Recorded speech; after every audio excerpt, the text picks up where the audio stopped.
And what if Atlantis was not destroyed by a natural disaster, but buried alive by a direct divine decree?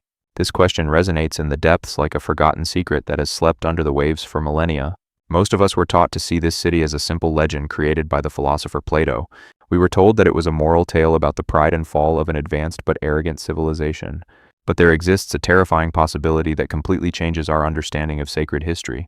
Perhaps Atlantis not only existed, but fulfilled a spiritual role that few dared to consider. And what if it is not a lost ruin, but a seal that God placed over something that the world should never see again? From the first verse of Genesis, the Bible gives us clues that there is much more under the surface of the text.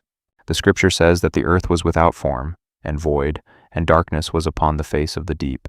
This is not just a poetic description of a world in formation, but a declaration of spiritual war. Before visible light existed, there was already darkness, and before human creation there was chaos.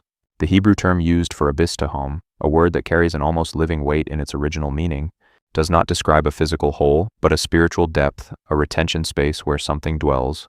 The abyss is the hiding place of divine wrath, the place where God hides what cannot walk among men. If that abyss was sealed with water, we must ask ourselves with fear what was inside it. The scriptures suggest the existence of a previous civilization that was wiped from the face of the earth, an era that existed before Adam, molded not in the image of God, but according to the whims of fallen angels. These spiritual beings, known as the Watchers, decided to use their authority to rule matter. The result was an era of absolute corruption that God not only judged, but decided to erase completely. But God does not always destroy with fire. Sometimes he hides with water to keep evil far from the surface. Atlantis could have been the throne of that rebellious government built with totally corrupted wisdom.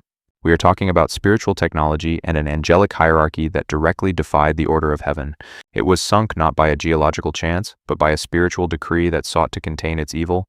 The sea in this scenario is not a punishment. It is a veil that God created to separate the living from the judged. The ocean became the oldest of seals, and Atlantis did not become a ruin. It became a sleeping throne. There are accounts in various cultures about empires that defied the heavens and were swallowed by the waters. The pattern is always the same. These cities are sunk as if God wanted to spiritually isolate a reality. If God hid Atlantis under kilometers of salt water, it was not by accident, it was by pure mercy. The idea that it is a sealed spiritual throne completely changes the way we view biblical history. Because a throne always wants to be occupied, and if the seal is broken, it will not return as a simple archaeological site.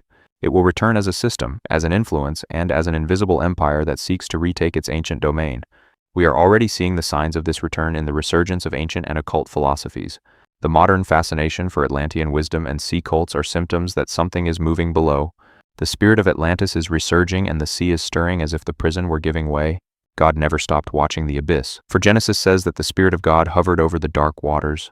The Holy Spirit observes, probes, and waits for the time, watching what was sealed before the light. He knew what had been locked in there and only then decided to start over with the creation of Adam. If this theory is correct, we are living in a fragile interval between two worlds that will soon collide. What God began with humanity is restoration, but what was sealed still breathes and watches from the bottom. In prophetic time, that force will be released for the last act before the final and definitive judgment. Have you noticed how the sea has been the protagonist of inexplicable phenomena in our most recent days? Devastating tsunamis and magnetic disturbances occur in regions where no technology works well. Perhaps those phenomena are not natural, but the result of a seal that is beginning to move. If Atlantis is down there, it is not sleeping, it is awaiting the precise moment to emerge again.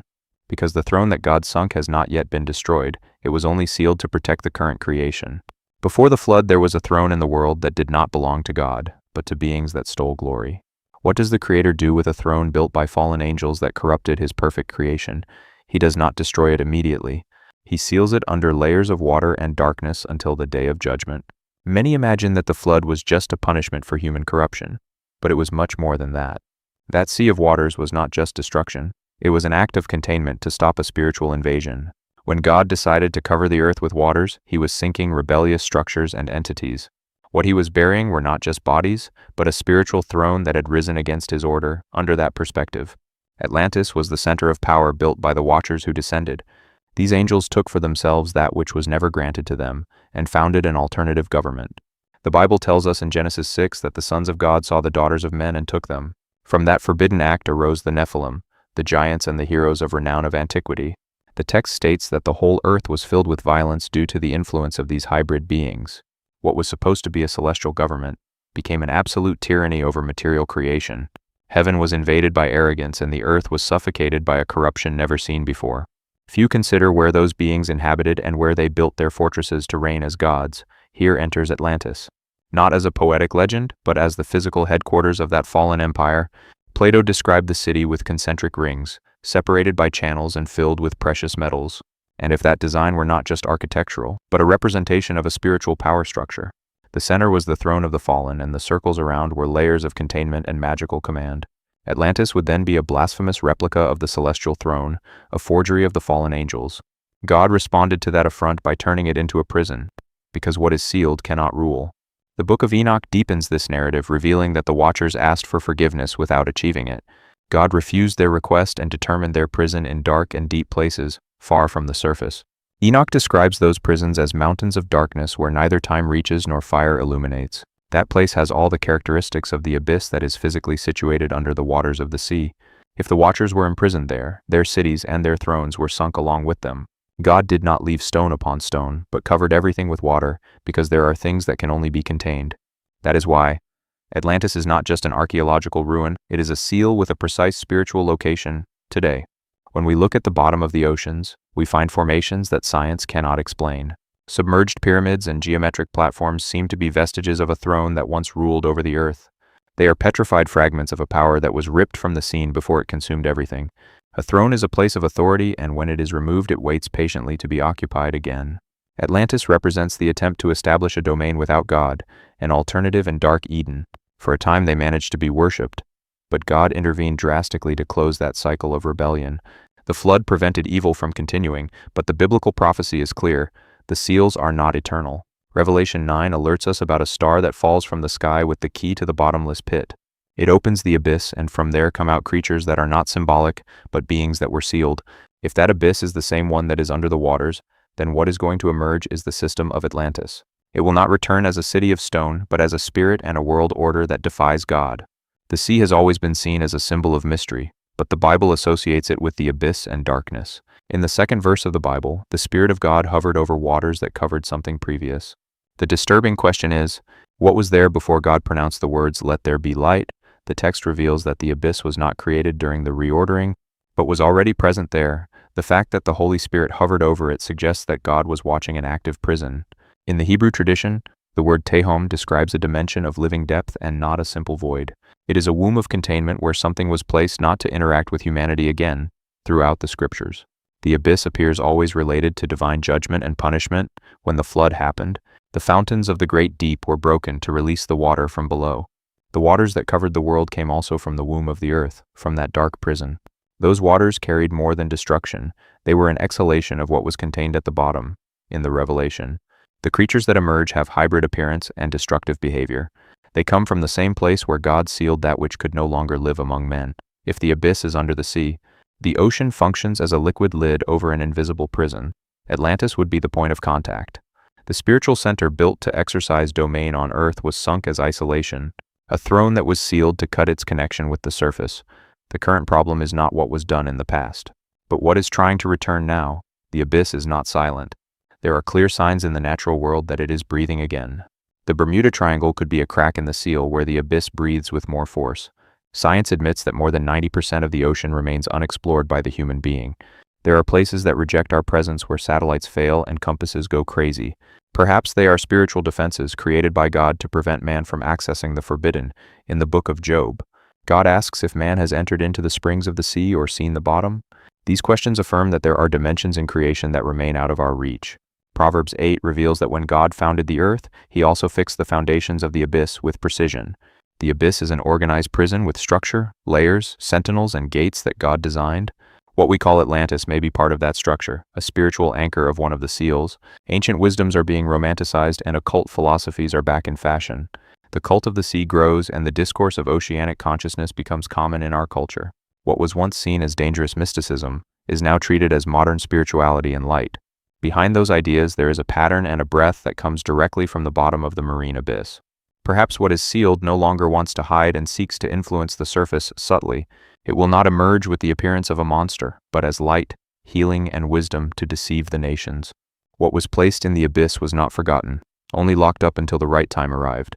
There are seals not drawn on scrolls, but engraved in the very fabric of the sea. Job 38 says that God closed the sea with doors and set bolts when it broke from the womb. That description reveals a spiritual system of containment that prevents the sea from advancing more than it should. Those seals are invisible, but real and are active so that what the sea covers is not released.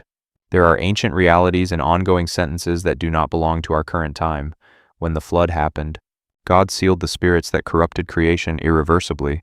That is why in Revelation 21 it is said that the sea was no more, for its purpose of prison will have ended. Until that moment, the seals are standing, keeping the watchers tied with chains of fire. Those chains are sentences registered in heaven, but executed in the depths of the earth. The circular city of Plato could represent the architecture of that divine containment structure. Atlantis would not be the capital of an empire, but the lid of the seal that keeps evil locked up. That is why it was never found. It is not at the level of archaeology, but at the spiritual level. Today, humanity tries to access blocked places with submarines and advanced technology without success. There is always a point where technology fails, because they are the doors that God personally locked. The key to the abyss mentioned in Revelation confirms that the seals have a marked hour to break. When that happens, the sea will return what it hid and the sealed creatures will return to the surface.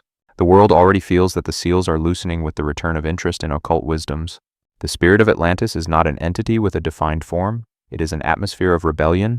It exalts knowledge without fear of God and seeks power without submission to divine authority. That spirit returns now disguised as awakening evolution and higher consciousness to seduce us. It wants to raise again an empire that God made a point of burying under kilometers of water and oblivion. Global interest in lost civilizations is not just curiosity. It is a dangerous spiritual nostalgia. People want to return to something they did not live, a sign that the dormant begins to pulse. This spirit does not want to scare, it wants to seduce by presenting itself as a free spiritual alternative. It replaces holiness with sensitivity and absolute truth with personal mystical experience. The spirit of Atlantis knows its time is ending and wants to occupy minds before being released. It is already inside homes, in books and in songs that seem harmless at first glance. There is talk of connecting with the energies of the ocean and honoring the ancient submerged masters. That is invocation disguised, a seed planted by an influence that was never destroyed completely. It is in academic environments and in holistic therapies, disguised as progress and new consciousness. But behind the aesthetics is the same throne and the same intention to rebuild the forbidden. The Spirit of God does not reconnect with the abyss, it redeems and exalts the work of the cross. The spirit of Atlantis cannot stand the cross, and that is why its greatest weapon is subtle camouflage. We are living in a prophetic time where what is behind the seals begins to manifest. The spirit of Atlantis does not need buildings. It is enough for it to take the consciences of this generation. When that happens globally, the throne will be ready to be occupied again by the Antichrist. But the Bible assures that everything that is brought to the surface will be judged by God.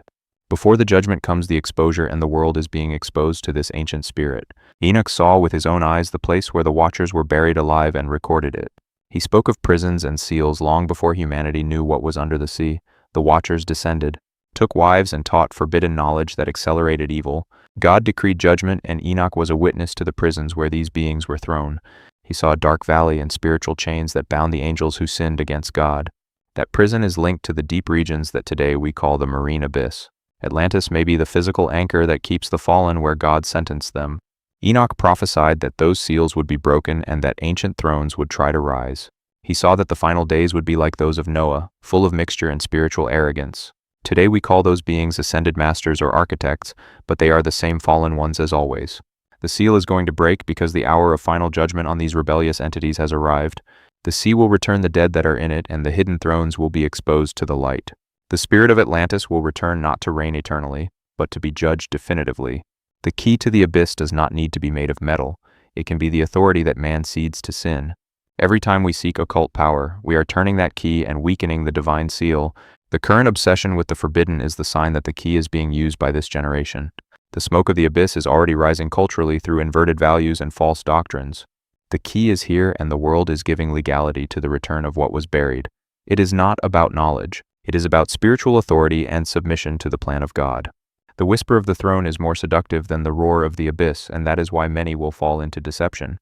The last prophecy of Atlantis is being fulfilled. The throne emerges for its final condemnation. What was built with rebellion will be undone with glory, and the sea will not reign over the earth. The submerged throne will fall one last time to never again rise against the Creator.